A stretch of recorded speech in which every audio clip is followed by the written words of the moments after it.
hope na mabuti at ligtas ang iyong mga pamilya. Ngayong araw na ito, sisimulan natin mag-aral ng salita ng Diyos. Excited na ba kayo? Ako, excited na, kaya tara, simulan na natin.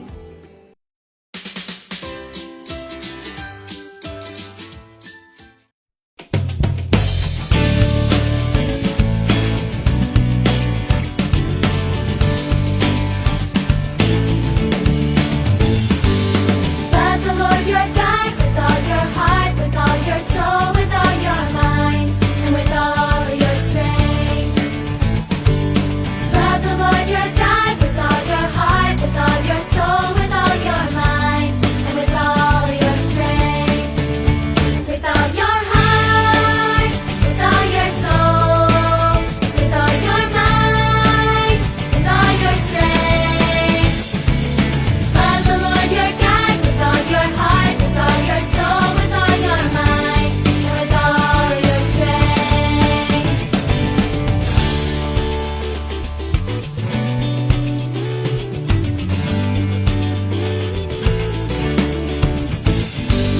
I will serve the Lord with all my heart, with all my soul, with all my mind, and with all my strength. I will serve the Lord with all my heart, with all my soul, with all my mind, and with all my strength. With all my heart, with all my soul, with all my mind, with all my strength. I will serve the Lord with all my heart, with all my soul, with all my mind, and with all my strength. I will love you. I will love you. I will praise you. I will praise you. I will serve you. I will serve you. I will trust you, Lord. With all my heart, with all my soul, with all my mind, with all my strength. With all my heart, with all my soul, with all my mind, with all my strength. I will love you, Lord, with all my heart, with all my soul, with all my mind, and with all my strength. I will love you, Lord, with all my heart, with all my soul, with all my mind, and with all my strength. I will love you, Lord, with all my heart, with all my soul, with all my mind, and with all my strength.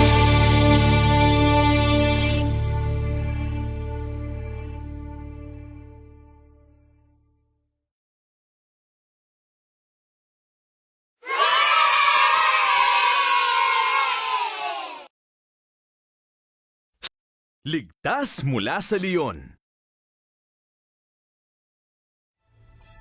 Sinuway ng mga tao ang Diyos kaya't hinayaan niyang mahuli sila ng kanilang mga kalaban.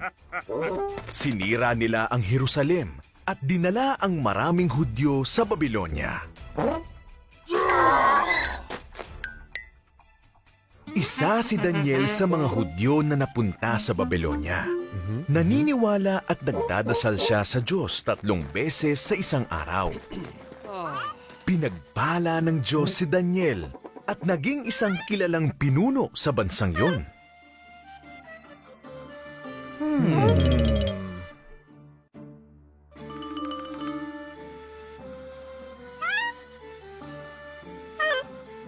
May mga pinuno ang nainggit kay Daniel.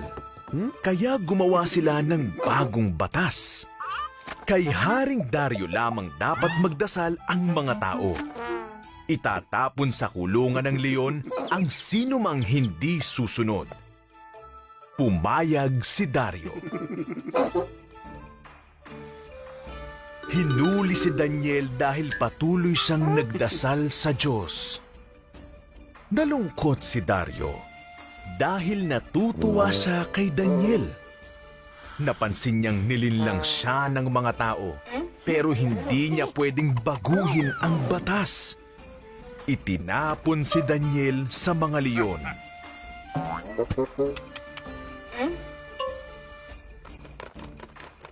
Umungol ang mga leon at lumapit kay Daniel.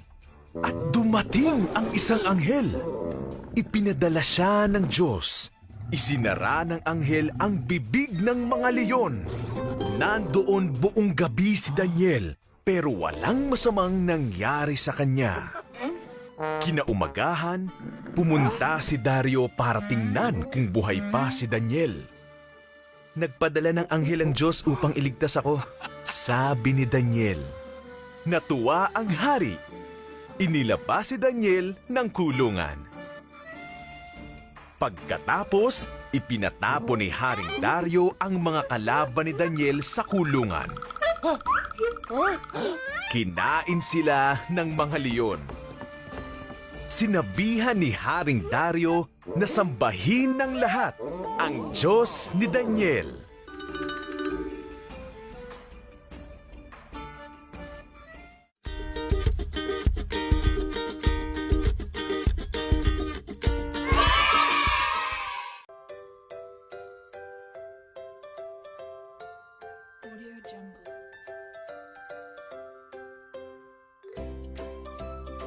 Call to me, and I will answer you and tell you great and unsearchable things you do not know. Jeremiah 33, verse 3. Jeremiah chapter 33, verse 3. Call to me and I will answer you, tell you great and unsearchable things you do not know. Jeremiah chapter 33, verse 3. Call to me, and I will answer you and tell you great and unsearchable things you do not know.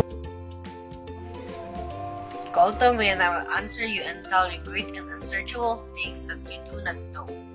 Jeremiah 33, verse 3. Jeremiah 33, verse 3. Call to me, and I will answer you and tell you great and unsearchable things you do not know.